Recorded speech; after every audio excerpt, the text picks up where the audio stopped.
Welcome to another edition of the Inspired Stories podcast, where leaders share their experiences so we can learn from their successes and be inspired by how they've overcome adversity. My name is Anthony Codispoti, and today's guest is Matt Remuzzi, founder and owner of CapForge, a bookkeeping and accounting firm based in Carlsbad, California. CapForge helps small and mid-sized businesses keep clear, up-to-date financial records while offering tax strategy, payroll, and CFO-style advice. They take the stress out of numbers so owners can focus on growth. The firm is known for its flat-rate pricing, 24-hour response promise, and it proudly claims more 5-star reviews than almost any other bookkeeping company in the U.S.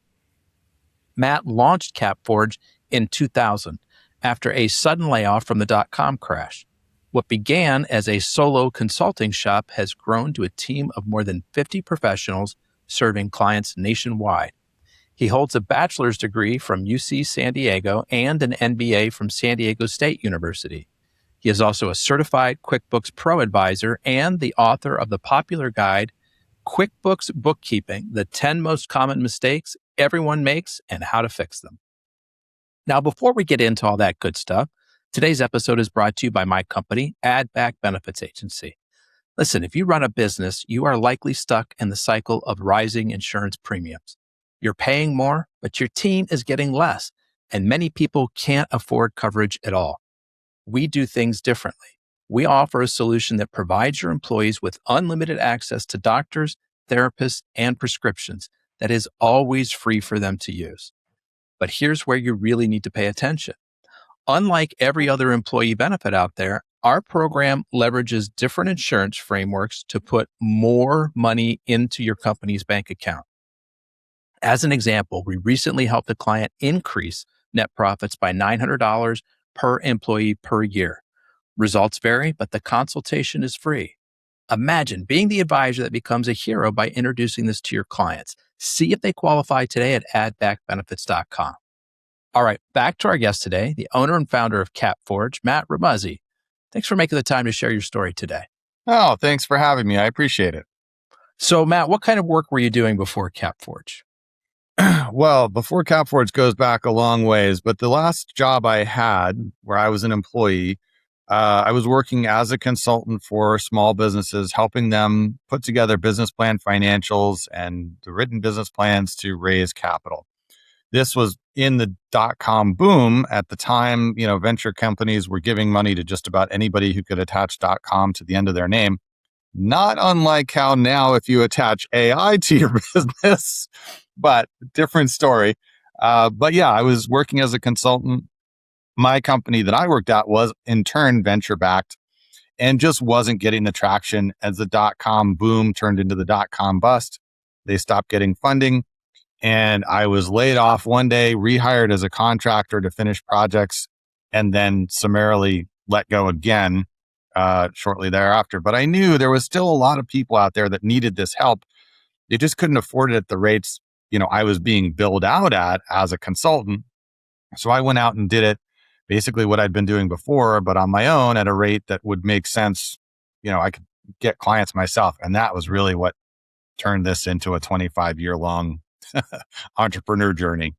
So let's go back to where you were first laid off and then, brought in as a contractor and then let go again. When you got laid off the first time, what was that like? Was that incredibly stressful, or did you knew you were going to land as a consultant anyway, so you felt all right? It was, they had already told me they were going to let me go on Friday and bring me back on Monday as a 1099. So I knew I had, a paycheck would continue, but I could already see the writing on the wall, right? This wasn't going to be a long-term situation. They made it sound like maybe 6 more months. It turned out to be 3 weeks. So what I had envisioned as a time frame to figure out what to do with myself was much, much shorter than I had thought originally. So, and I only graduated from the MBA program in May. I got laid off in early September as an employee and late September as a contractor. So, I'd literally been in the workforce, not even 6 months, and I was out of a job. So it was nerve-wracking. And so what were those first days and weeks like? Somebody who's not been through that before, most of us have, it's incredibly stressful. It was. I, was fortunate. I had always been taught from a young age to be fiscally responsible. I had a good amount of savings, and I figured, I knew that there are other people out there who needed what I knew how to do. As limited as it was, and as young as I was at the time, I still had certain skills that were valuable in the market. And I figured, okay, I'll give myself till January 1st. If I can come up with some clients, cool. If I can't, I'll be looking for a new job anyways. But I wanted to have my own business for years and years. I just never knew what it was going to be. Right. So this kind of got handed to me on a silver platter. Here, now you've got a set of skills, and you know how to find people out there who need these skills and they're willing to pay for it. That sounds like a business. Let's give it a try. That just tells me a lot about your mindset when you talk about going through a layoff as having this handed to you on a silver platter. You saw the opportunity in it to, become a business owner for the first time. Yes. Like I said, I had wanted to be an entrepreneur from, age of 12 or 13, right? I was always coming up with business ideas, but I didn't have the confidence to pull it off. I felt, a huge sense of imposter syndrome. How am I going to go launch, even a lawn care business? I don't mow the lawn at home, right? I don't mow the family lawn. How am I going to start a lawn care business? I don't know how to run the lawnmower. So I never really was able to make that leap as much as I thought I wanted to, until this confluence of events, which I chose to look at as an opportunity, largely because I had that savings, right? I knew I wasn't going to be out on the street. I wasn't going to go hungry. At the time, I wasn't married. I didn't have a family or kids. So I said, this is, if I can't make it now, I should just give up this entrepreneur dream and go get a job. But this is the window of opportunity to give it a try. And so how did you go out and find the first client? I largely had a network of people I knew from the job I had been doing. So I just sent out a bunch of emails saying, hey, I'm no longer with, the consulting company, but I'm still working with people. I'm saying optimistically, right? I'm still working with people who, need this, and I'm happy to engage, directly. If you know anybody, here's what I can do. Happy to, meet and have a conversation. And people I'd worked with in the past who knew me and, so-and-so might be looking for that, or I heard this person, or honestly, some of the clients we'd turned down or had a conversation with at the consulting company where we'd quoted them $25,000 to do a business plan and financial projections. I went back to them and said, hey, if you guys are still looking, I'm out on my own now and I could do it for $7,500. And I was going to be the one doing it anyway. And $7,500 was going to be what I would have made anyway. So you're just kind of saving the margin on that. And they go, oh my God, 25 didn't make sense, but for 7,500, let's talk. So I was able to pick up 3 or 4 clients between getting laid off and the end of the year that gave me the willpower to keep going and think that this could actually work. So 3 clients, I'm going to guess that wasn't replacing your income, but at least it gave you the confidence to keep moving forward with it. Absolutely. And at that point, I had a relatively low burn rate. I was sharing an apartment with another guy. So, my rent wasn't that bad. And I could get by on less than I had been making, which is why I was able to have the savings I had to give it a try in the first place. So, again, it just gave me the idea that maybe I don't have to run out and get a job. Maybe I can build this into something, which is. And did you call it CapForge right from the beginning? Yes, I was. I actually originally the first name I came up with was Entry Point Ventures because I thought, well, I'm helping people get started. Entry Point Ventures makes sense. Entrypointventures.com was available, but I was still in touch with a bunch of friends from the MBA program. So I thought, well, let me run it by some of them. And my good friend Mike Barden said, "That's the dumbest name I ever heard." He immediately made several rude comments around how that name could be misconstrued. In a not safe for work fashion and things. So he said, you need a name like Xerox or Google. It doesn't mean anything. It's short. You can use it for anything. Because who knows if 5 years from now, you'll be writing business plans. So I went back to the drawing boards. I was playing with little parts of words. I came up with CapForge CapForge.com was available. I was like, that's it. I'm not thinking about this anymore. I'm just going to grab that and I'll fix it later. And so have you gone back and attached meaning to it now? Sometimes people kind of say, well, what does it mean? So I've backed into the idea that, well, cap short for capital is money, right? Forge is to make. So it's kind of make money, cap forge, All right. but really that had no part of my thought originally. I was just scrounging around for something short and meaningless that I could use. So this was started in what year specifically then? 2000. Okay, 2000, right when the bubble popped. Yeah. And you went along for the first, 10, 12 years. You were doing primarily consulting work. How did this sort of evolve in the first few years? I was doing, so it started out as consulting. What I learned in the first year of doing consulting was that I was frequently in an ethical conundrum, right? Because people were coming to me and saying, I want your help to raise capital to start a business. Say, okay, great. Then they'd tell me their idea. And I go, that's a terrible idea. So you're not going to be able to raise 10 cents with that idea. However, if I say that, they're not going to hire me, right? So my line became, I can help you write a business plan and create financial projections.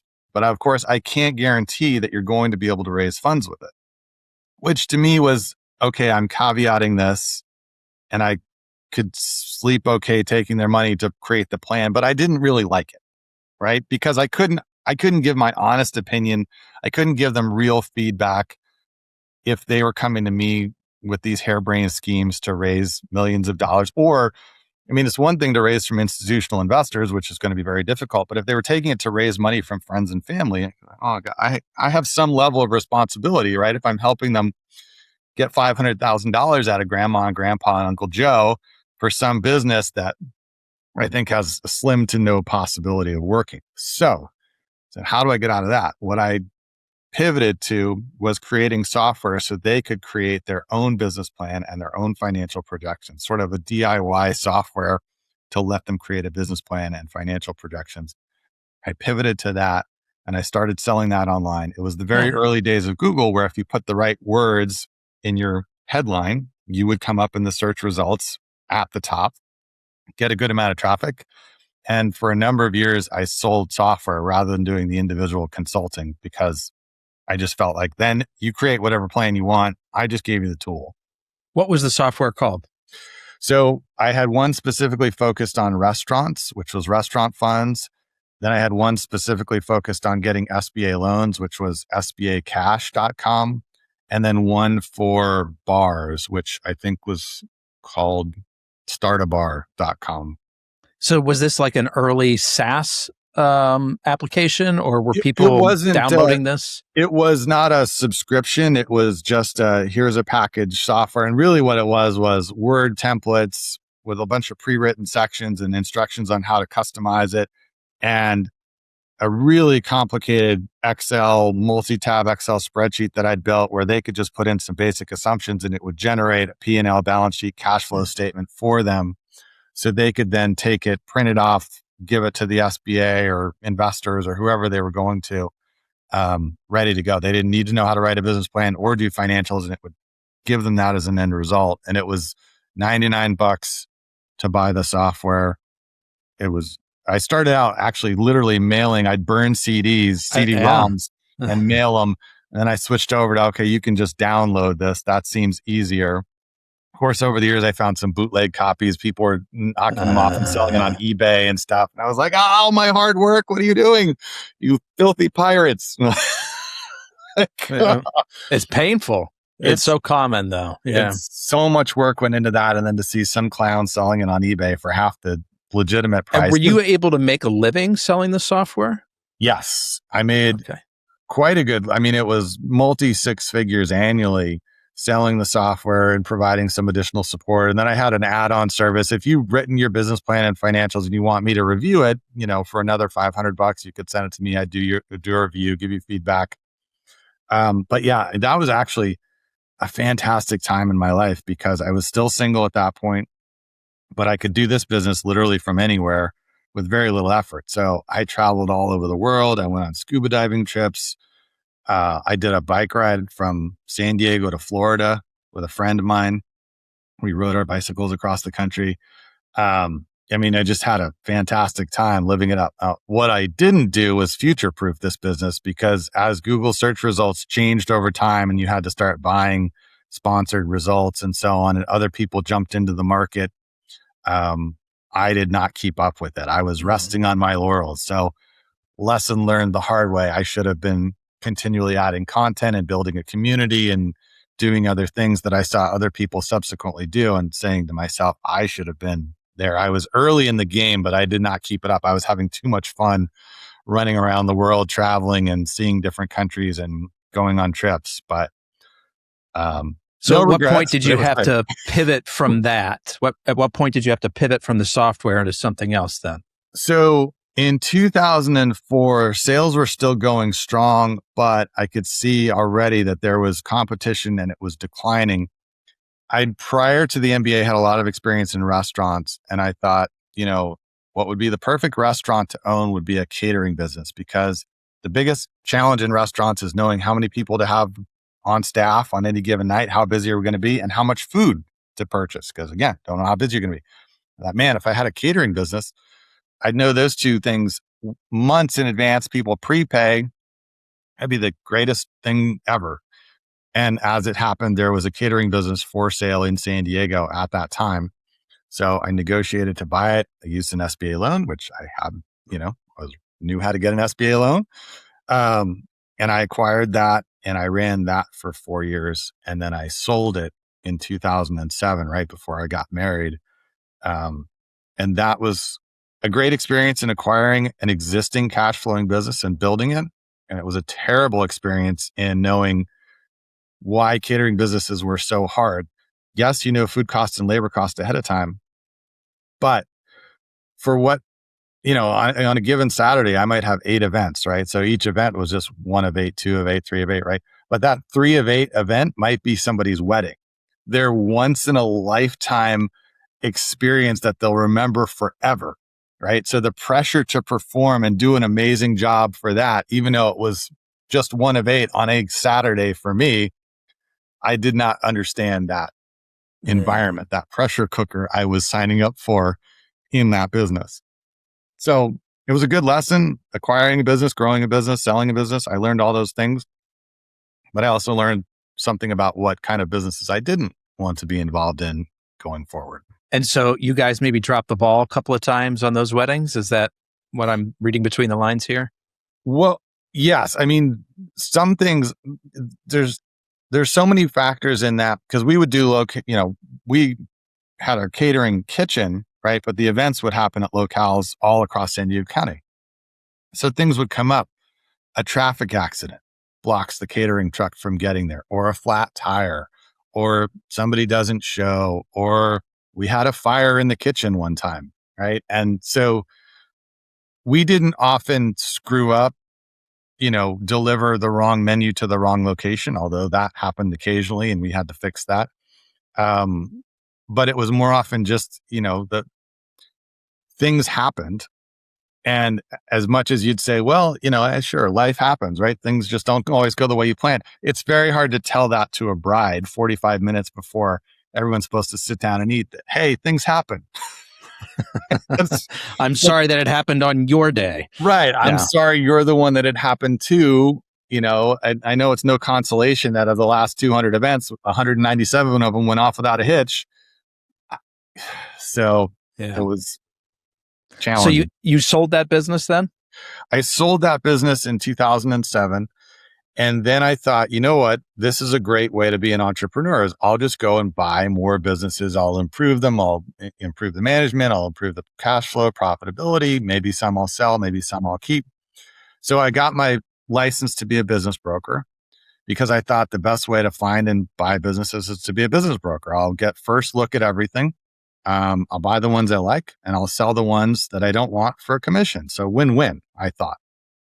I started in January of 2008, and I did it for 4 years, and I sold 36 businesses in that time, and I never bought one. Because? I would always see the warts. A good portion of them I would have not had any interest in running anyway. But even the ones that were marginally interesting, I could just see the problems. I became more of a pessimist than I probably naturally was. Just I could see all the ways things would go wrong, the amount of work and hassle and headache. I would see when a buyer would buy one of these, all the stress and the amount of things they had to learn and take over in short order to be able to try and even get, keep it at status quo, never mind growing it. So that was a good learning experience. Along the way, what I also learned was almost all the small business owners I ever talked to had terrible books, right? Because the first thing you do in business acquisition or as a business broker is you say, okay, let's figure out how much this thing is worth. Let's take a look at the financials. And they go, oh yeah, the books, oh, they're 6 months behind. Or, Aunt May does them, but she doesn't really know QuickBooks, but I, can't fire her because she's relative. There was always some story, right? The CPA only does it once a year. Or there's that shoebox full of receipts. Can you figure it out for me? Whatever it was, there was always a story. Bookkeeping, professional quality bookkeeping for small business seemed to be in short supply. Very few businesses had good quality, up-to-date, accurate books. And right about the end of 2011, I came across a business that was doing virtual bookkeeping. And up until that time, I'd always thought of bookkeeping because it seemed to be something where the bookkeeper would go to somebody's office and sit in their office and go through their receipts and sit at their computer and do it all. And I thought, I don't want to do that. I don't want to be limited to San Diego. I don't want to be in a limited market. I don't want to be, driving back and forth or, even trying to staff for that job. So when I saw that there was somebody doing virtual bookkeeping, I thought, I don't have to go to people's offices. Now my market could be the whole US and the employees could be anywhere and the business, the customers could be anywhere. And this starts to look a lot more interesting. And as it turned out, somebody else outbid me for that business. I actually attempted to buy that one. Somebody outbid me for it. So I thought, well, how hard would this be to just start?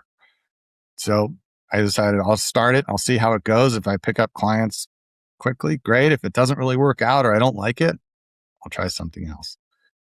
Turns out it worked out pretty well. So how did you pick up those first clients? And you resurrected the CapForge name to do this under? I'd continued using CapForge for everything. So CapForge Inc. owned the catering business. CapForge Inc. owned the software business. CapForge Inc. now owned the business brokering. And now it became CapForge Inc., the accounting business. Those first few clients was sort of similar referrals and connections from business brokering people that I'd met along the way. Also back then, I don't know if it still works now. I haven't tried in years and years, but Craigslist ads, for small business services, throw it in there. If you're looking for a good bookkeeper, give me a call. And then as soon as we started getting clients and they liked us, referrals are huge. People ask other business owners they know, hey, who do you use for accounting? Who's your bookkeeper? And word gets around. So all my experience in restaurants and consulting and everything else, it was always a customer service focus. In accounting, customer service is like the bottom of the list of what most accounting firms focus on. So me coming to customer service first made a good impression. We were able to get referrals, good reviews, and just build from there. Nice. And so how has it evolved into today? Take us through the different services that you guys provide. Yeah. When we started, I was only doing bookkeeping. And that was true for many years. I got enough clients myself where I was doing the bookkeeping. I was doing everything, sales, admin, billing, everything. As soon as I had about a dozen clients, I hired a bookkeeper. I said, okay, here's what's going to happen. I'm going to go find clients. You're going to do all the books. And that's what we did. And then as soon as that person was kind of filled, I hired another person.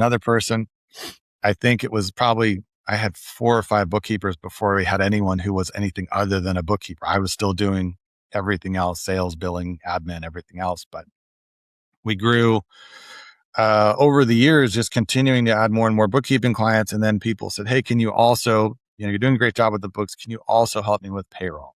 Can you also help me with tax? So we figured out a way to help with payroll. I hired a CPA and then another CPA and another CPA so we could build our tax department. and then started doing some advisory CFO work and so on. It was all led by demand from clients, right? I wasn't kind of inventing new services and then trying to market it. It was all, okay, I've got a demand base here already. Let's not have them go somewhere else if we can provide it to them and add to the value, the overall aggregate average value of each client, right? So that's what we've been doing. And so what's your head count like today? How many folks do you have? We're at about 90 folks. And how many of those are bookkeepers versus payroll? So bookkeeping is still, just because that's where we started. It's still the predominant revenue stream. It's probably 75% is bookkeeping, 20% tax, and then 5% other. Okay. And who do you serve?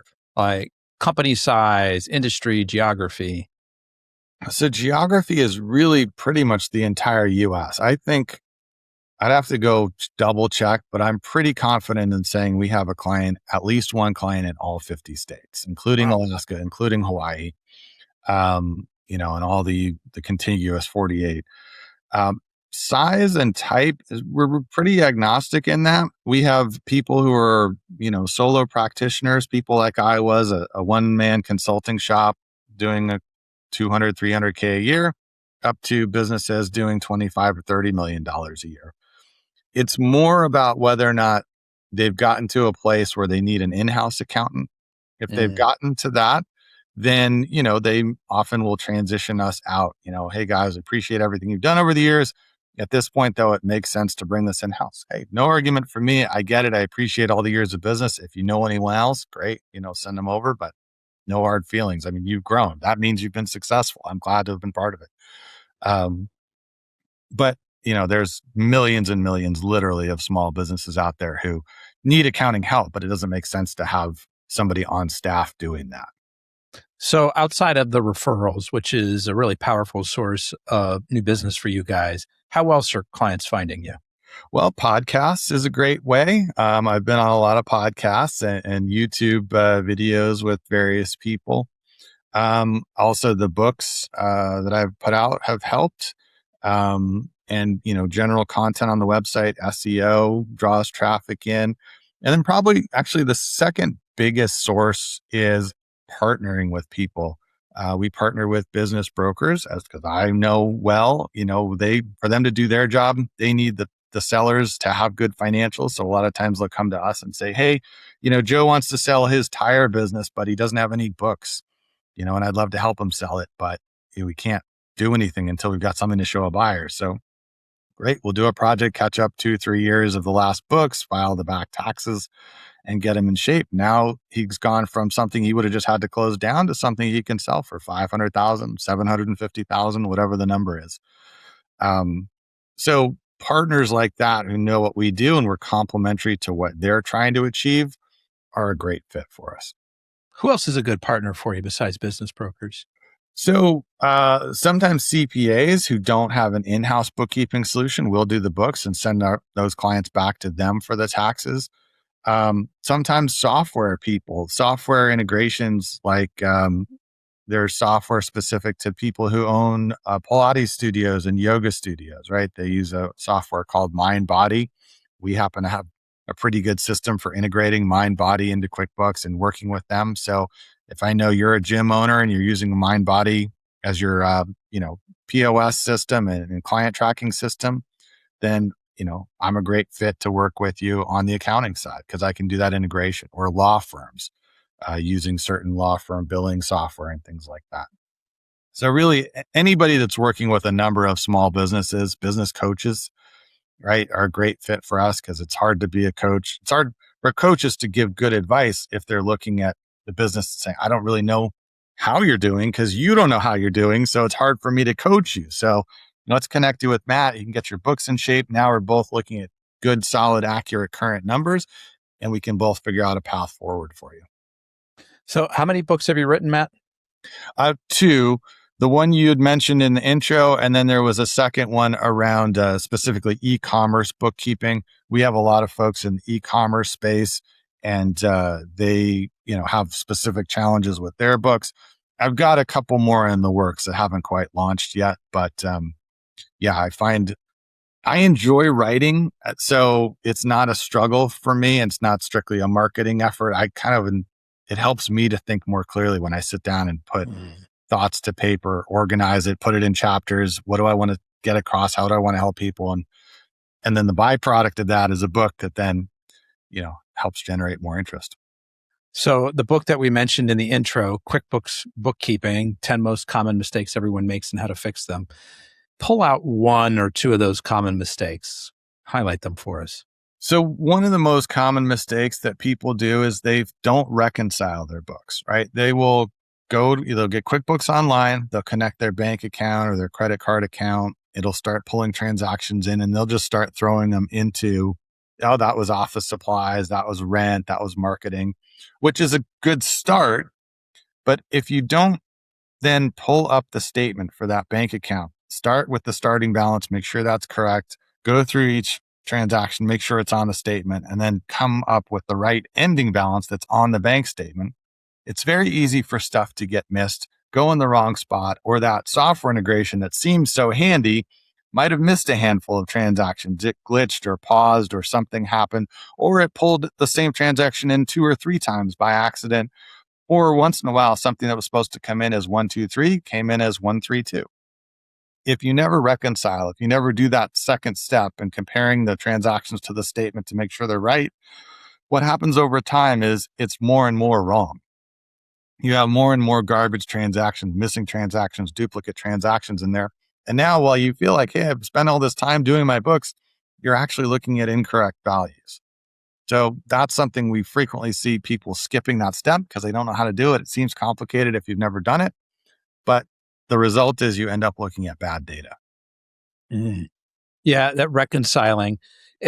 One of the things I think that you guys are really known for is this 3 times accuracy check process. You've got human oversight, you're combining it with AI. Can you talk a little bit more about how this process works? Yeah, every set of books we do is looked at by 2 people every month. There's the primary person doing it and a second person that reviews the first person's entries just to make sure nothing got overlooked. And then with my background in putting together software to look at numbers, we also built something even before AI was a big thing, and we've since layered in additional AI that goes through and does the kind of checks that it would take a person hours, but takes the AI and the software seconds to do. And it's things like looking to see if there's multiple vendors who are probably most likely the same vendor. Sometimes you'll have somebody will put in, Anthony Codaspati, and then somebody also put in Tony Codaspati, and then somebody also put in A Codaspati. And it's really all the same person, right? And all should be going to the same place and it should all be condensed into one. But because different people at different times saw it, put it in differently, didn't realize there was already an entry for that, now you end up with mistakes. And the software is very good at finding that kind of stuff, which would take a person, I said, they could find it, of course, but it might take them an hour of looking through to realize what's going on, where the software finds it in seconds. So we go through everything with those 3 checks every month. So that way, by the time you get to the end of the year, it's tax time. If there's anything to clean up, it's 1 or 2 minor things. It's not, oh boy, we have a year's worth of garbage to sort through here to get this right. And at that point, it's trying to tap into your memory bank to be like, oh, what was that? What was that for? Yeah. You're taking care of this stuff as you go along. And you got, 2 human beings and the AI checking it. And we were just talking before about some of the common mistakes, in reference to your one of your books that you wrote, Matt. What is maybe a really unusual mistake that you saw somebody make, and how'd you help them through it? More unusual mistakes, probably things like misunderstanding, for example, how an asset works versus an expense. They'll buy, let's say, an expensive laptop, and they'll think, well, that's an asset. I'm going to have it for more than a year. They'll put it on the balance sheet, but then it never gets recaptured as an expense. So they overpay their taxes as a result. They could have written it off. It just didn't get captured right. So they're using Google or ChatGPT to try to help them do bookkeeping rather than using somebody who's an actual professional in it. And it ends up, it's a fixable mistake. It's not that big a deal, but they're trying to overthink the process. They're getting the information somewhat right, but it ends up giving them a bad result. So, there's no shortage of ways that people mess up their books, and usually to their own detriment, unfortunately. So we mentioned in the intro about this 24-hour response time that you promise. Did I get that correct? That is correct. If you email us today, you'll hear back today, 9 times out of 10, but the latest you're going to hear back is by tomorrow at or before the time that you emailed us today. Communication is the single biggest thing that I think we get judged on. Any accounting firm gets judged on, and most of them honestly fall pretty short, right? Because if you think about it, people aren't hiring us because they're tax experts and they're just checking our work, right? They just want to see if we know what they know. They're hiring us because they don't know about this stuff. So honestly, we could do a terrible job on their tax return. They wouldn't necessarily know, but they know, did they get back to me quickly? Did they answer my questions? Was it understandable answers in plain English, or were they throwing a lot of tax jargon at me? Were they kind of, rude and condescending because I'm not a tax expert, but I wanted to ask them how these things work? So what we get judged on is how well we respond, how quickly we respond, how thoroughly we respond, how friendly and helpful we are, right? So I want to make sure we're 10 out of 10 on all that stuff. Then yes, we're also going to hire amazing, smart tax folks and bookkeeping folks who can do a great job on the actual work. But the clients who hire us, that's really not what their criteria is, right? You would think it would be, but it's really how well they work with us. And that's why I think a lot of accounting firms say, hey, I'm great at tax. I'm great at bookkeeping. Why do I have to, talk to this guy who doesn't know anything about it, right? I did great work. You should just trust me. I sent him his tax return. Why does he keep bugging me? And there's so many industries where if people would just layer in a little bit of customer service, their business would take off to the moon just through word of mouth. And it occurs to me, having recently transitioned from an accounting experience that was like what you're talking about, that is certainly one industry. Trades is another one. I get a plumber to show up at my house or an electrician to come on time. It's, just that bit of communication is a big differentiator. And I wonder if that's a big part of the reason why you guys, as we said in the intro, have almost more positive reviews than any other bookkeeper in the country. How do you guys go about that? Yeah, it's a point of pride for us. But I think it's not because we've done anything amazing on the bookkeeping and tax side. Again, I think we do a great job. Our numbers are accurate, but there's a lot of people who can do accurate books and provide accurate taxes. As I mentioned, I come to this business from years in the restaurant world and years of customer service where that was the big differentiator, right? And that was really a key part of the experience. You want to make the experience as easy and frictionless and expectation meeting as possible for those clients. And to the extent that you don't, they're not going to be super happy, and they're going to be susceptible to switching to someone else who treats them better, who they vibe with more, they feel like is a better experience. Not even if you're doing amazing tax work, right? They're not necessarily cognizant of that piece of it. They don't know what they don't know about what you are or aren't doing for them technically on the tax return, but they know if you're a jerk or not, right? And that's how they're going to decide who they go with. So, it's a big part of my ethos here and management philosophy is not just to hire people who are good at their job, but they're also nice people. Partly because I have to spend 40 hours a week with them, right? So I don't want to spend time with jerks, but I certainly know that my clients don't want to spend time with jerks either. They want to work with people who are nice and friendly and helpful and trying to work in their best interest. And that's what comes across. That's why we get really good reviews. That's why people refer us to other people, because they've had a good experience here. And that's the fundamental reason I think we've been really successful, because I put that not to the exclusion of everything else, but equally weighted with doing a good job professionally is providing a great customer experience. What's the employee breakdown like? What percentage of folks are in a centralized office versus distributed? Well, pre 2020, it was almost everybody was in office. We had a handful of people who were remote.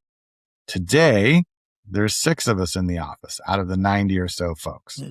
So it is really, everything we do is cloud-based and digital to begin with. We were not a kind of firm that printed everything out and stuck it in a big filing cabinet somewhere. So making the transition to letting folks go remote wasn't hard from a technical standpoint. It was very easy. It was a little challenging for me because I was used to being able to pull everyone into a big meeting room and kind of, give a State of the Union address and get feedback in real time and everything else. So it was an adjustment for me to learn how to manage a team that I couldn't get in front of directly.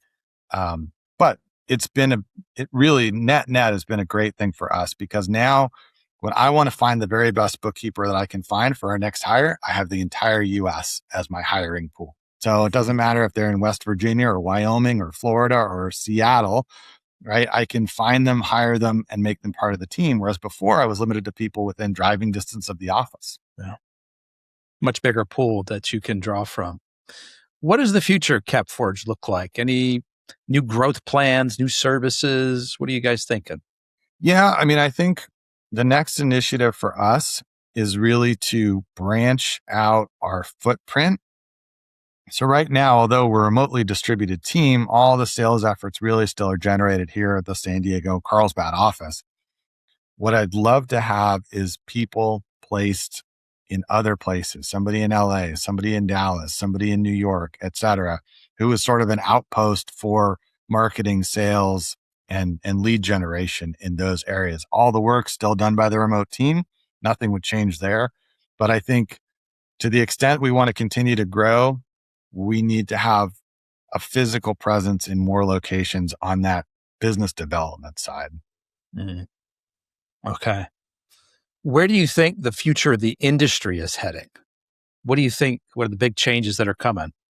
I think, obviously it's impossible not to see the impact of AI already. And what's harder to judge is how quickly and how deeply that's going to take over some of the things that we do. There's no question it will be, there will be some help. We're already using it to some degree. But I think fundamentally the clients are still going to want to interact with people, right? Unless the clients are robots, right? Then I don't think the service providers can be robots. So I think it will evolve a bit over time, the amount of time that we spend doing some of the work we do now. But I think what it's going to allow us to do is have a given bookkeeper, a given CPA, have more clients because they can spend more time with those clients because they're spending less time doing some of the entries and data and reconciliation work that they're doing now. But I don't foresee a place where people are going to be satisfied with just entering their questions into a chat box and not being able to interact with a person and have that comfort and confidence that comes with a human to human interaction for something as complicated and impactful as taxes and accounting. Well, I think probably everybody listening has had an experience where they've interacted with a pretty good AI chatbot, in a different service provider's website that they go to. Even as good as they have become, it's still not a replacement for talking to a human. Right. There's so many times where my end result is still send me to a human. Like we didn't drill down into the nuance of my question. Right. That's what you're talking about. Yeah, I think that's what's happening. And I think there are a lot of old school accounting firms still out there, the guys that are still printing everything out, doing it all on paper, mailing people stuff, getting, here's my fax number, that kind of stuff. I think those guys, a lot of them are either just going to end up retiring and closing up shop or getting bought out by the next generation who are going to then convert them and kind of get them up to speed. But, the ones that don't want to change or are resistant to change are going to eventually have to either step aside or, learn to adapt. I think the direction of this industry is tech forward, but it's not all tech. It's going to be a blend. Yeah, the tech is going to allow more of that human interaction. People will spend less time sort of double checking those entries and more time being able to talk about strategy and that kind of a thing. Yeah. Yeah. Let's shift gears, Matt. I would be interested to hear about a big, serious challenge that you've overcome in your life and how you got through that. Yeah, you had prompted me to think about it earlier. And a couple of things come to mind. On the business side, one of the early challenges we had, this was probably 3 years into the business. So at that point, I probably had 6 or 7 employees and, a good number of clients. I was the sole source of income for my family at that point. And one of the employees opened an email they shouldn't have opened. And we essentially became the victims of ransomware. They got a hold of all of our files and, threatened to delete everything without, if they didn't get a significant pay, basically wipe me out for the year size payment as a result. And of course, it happened at about 11 in the morning. And by 5 o'clock that night, I was devastated. I had no idea how to resolve this because, you can call the FBI, call whoever you want. Nobody's going to be able to fix it in the amount of time that they've given you to respond to this. There's no way I'm going to be able to go back to every single client. I could have, but the idea of going to every single client and saying, hey, we've had a data breach. Hackers have all your data. I don't have control of it anymore. Can you please give it to me again, but to a different system that, doesn't there's just no, it was, I don't even know. I was in the depths of despair. I saw everything I'd worked all that time for built up, just evaporating. And it was, I was just gutted. I don't know. There's no words for how upset and how devastated I was. How did I let this happen? Why didn't I have better protections? You ask yourself a million questions. What could I have done differently? Of course, you want to be upset with the person who did it, but it wasn't, obviously they didn't do it maliciously. The person on my team that, allowed them in, it wasn't, you get mad, but it's too late, right? That solves nothing. They already felt completely devastated by it. So as it turned out, the person who had originally set up our IT had, unbeknownst to me at the time, set up a backup system that was sheltered from what the hacker had been able to get into. And so by about 8 o'clock the next morning, we'd figured out that we, in fact, were able to keep a safe copy of everything we had up to that point, and were able to change everything over, moved everything to a different server, updated all the passwords and everything else, sort of behind the scenes while I was still emailing them and saying, well, I'm trying to get the money together, don't do anything yet. Please give me some more time. But in the behind the scenes, we were, shifting everything over. And by about noon that next day, I was able to tell them, hey, you know what? I'm not going to pay it. And other words, right? I don't get into everything I needed to say. And we were able to restore everything and keep everything. And, they essentially walked away with nothing. And we were able to continue doing business. And of course, tripled our efforts to harden all our systems and firewall everything else. But that was about 24 hours of the worst hours of my life. The financial loss was one thing, but that really was a far back seat to the idea that I was going to have to lay off all my employees. I was going to have to let all my clients know. I was just imagining the worst of how bad this thing was going to be. Or, the idea, well, maybe you pay them, but did they then release the files, or did they go, how about, just kidding, send another, payment, or we'll be back in 48 hours to do it again. Or, somebody like that isn't particularly scrupulous. Right. Why would they honor their their word. You have zero leverage if you make the payment and then they decide not to do anything anyway or ask for more or who knows what. So it worked out the best possible way it could have worked out. But between finding out and it working out, what a roller coaster. Well, and then was there any downside? Did that the client's data get leaked on the dark web somehow, or was there any fallout from that? We informed all the clients once we had everything secure that we had been hacked, and we advised them, here's the precautions we recommend you take. And if, we got a lot of emails saying, hey, thanks for letting us know. We'll do those things. We got a few emails saying, how did you let that happen? And what, I think a couple people canceled. That's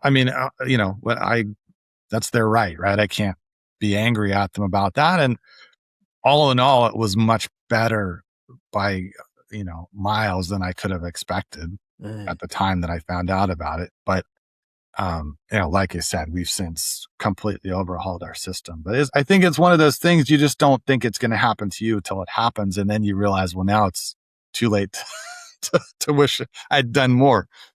And how crazy that, what was this, some developer that had created a backup of your system that you weren't even aware of at the time? Yeah, he kind of just said, I do that for everyone normally, and I guess I didn't mention it to you, and it's just a good idea, and well, it's a fabulous idea. Thank God you did, right? If you need to bill me for that, go ahead. Yeah, wow, that's fine.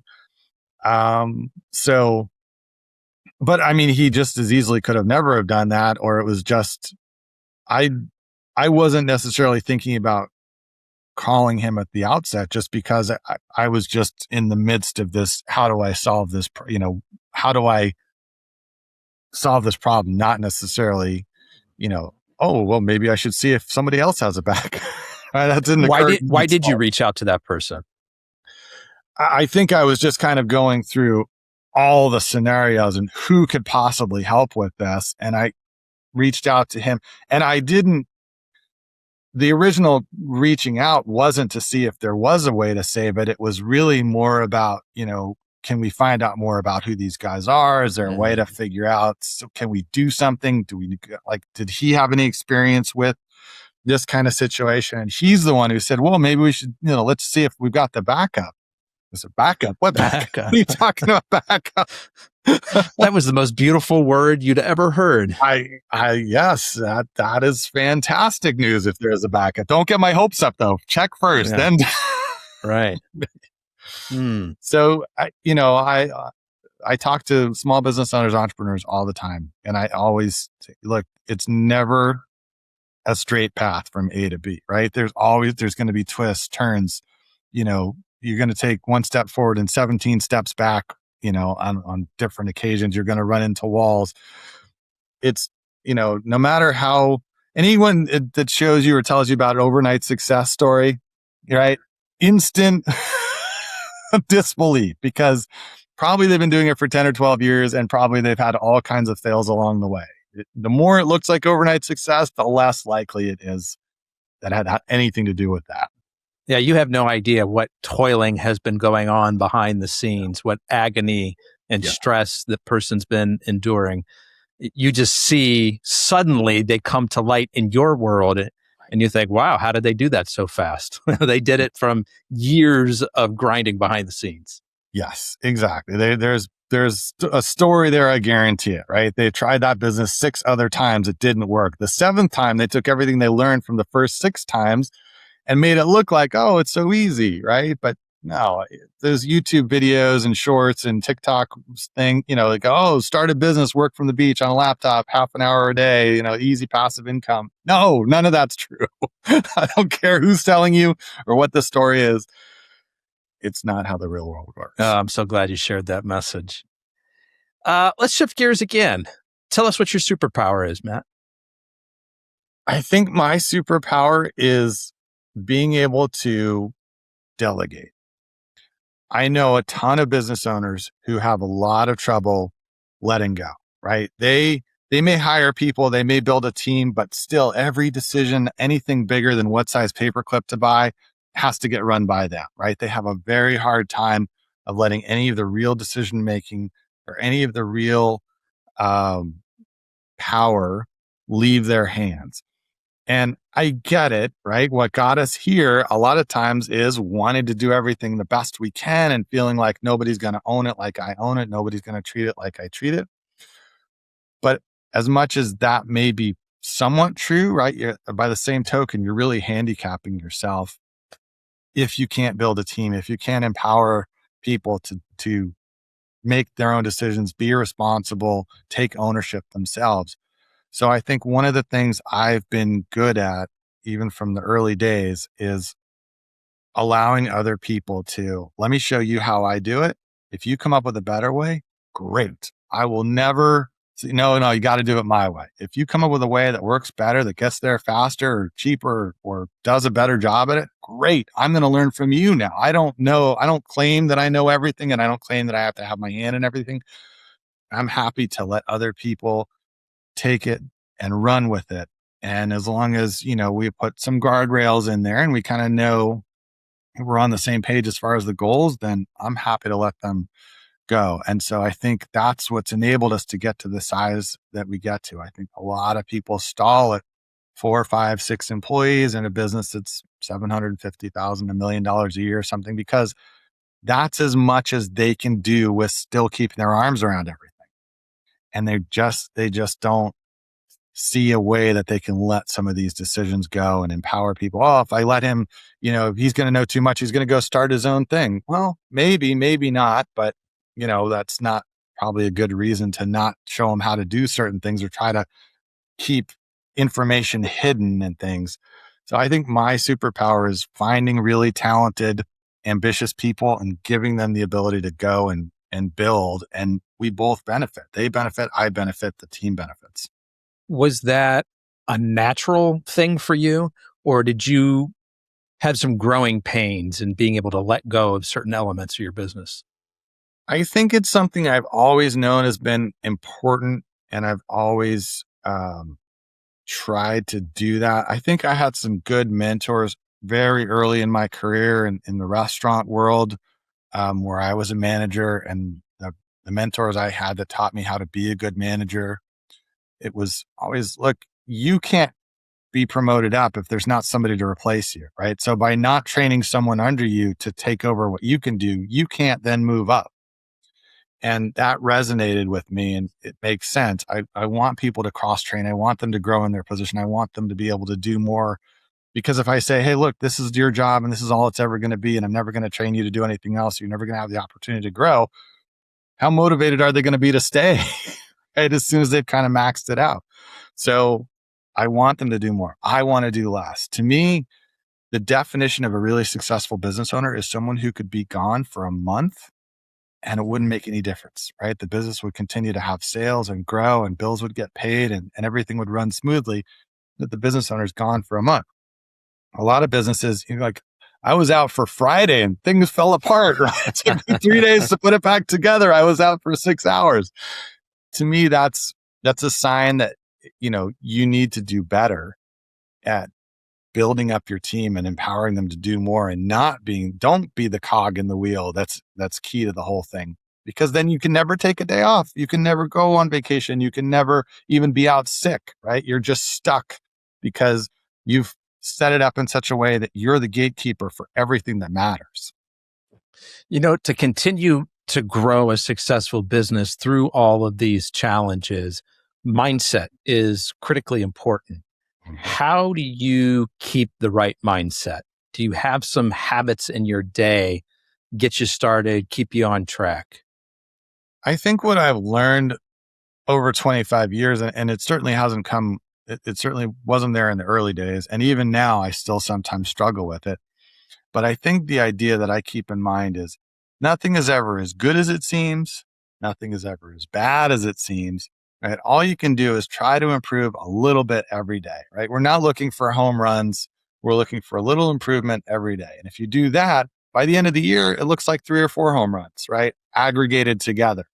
But a little bit of improvement every day. What did we do yesterday that we can do better today? Or what was a problem yesterday we can fix for today forward? And stuff like a hacker coming and stealing all your data, that was a pretty dark day. So most days after that feel like, yeah, some bad things, it wasn't that bad. Wasn't as bad as that. And on the flip side, there's been days where, we got, 3 or 4 new agreements in, this big client, this great referral. Okay. But, we don't want to hang our hat on that and rest on our laurels like I did in the past with the software and kind of got too excited, too ahead of myself. Just every day is, just trying to improve a little bit, grow a little bit, and not let any one thing get us too excited or too depressed. Because tomorrow's going to come, like it or not, right? And it's going to be another day, and we're just going to keep on trucking. I like that. Incremental improvements. How can we get better every day? Matt, I've just got one more question for you today, but before I ask it, excuse me, I want to do 3 quick things. First of all, anybody who wants to get in touch with Matt or his company, CapForge.com is the place to go. There's a contact form on there. They've got a phone number, email, everything you need to know to get in touch with CapForge.com. Also, as a reminder, if you want to be the hero advisor that shows your clients how to get their employees access to therapists, doctors, and prescription meds that, as paradoxical as it seems, actually increases the company's net profits, reach out to us at addbackbenefits.com. Finally, if you are enjoying the show today, a quick comment or review on your favorite podcast app goes a long way towards helping others discover our show. So thank you for taking a quick moment to do that right now.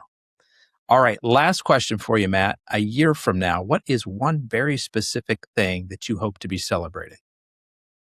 A year from now, if plans go as they're supposed to, we should be celebrating our 100th employee hired.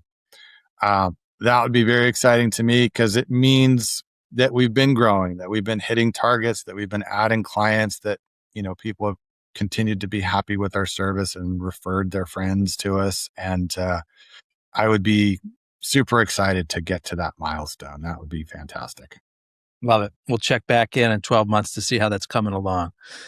Matt Remuzzi from CapForge, I want to be the first to thank you for sharing both your time and your story with us today. I really appreciate you. Thank you for having me. It's been great. Folks, that's a wrap on another episode of the Inspired Stories podcast. Thanks for learning with us today.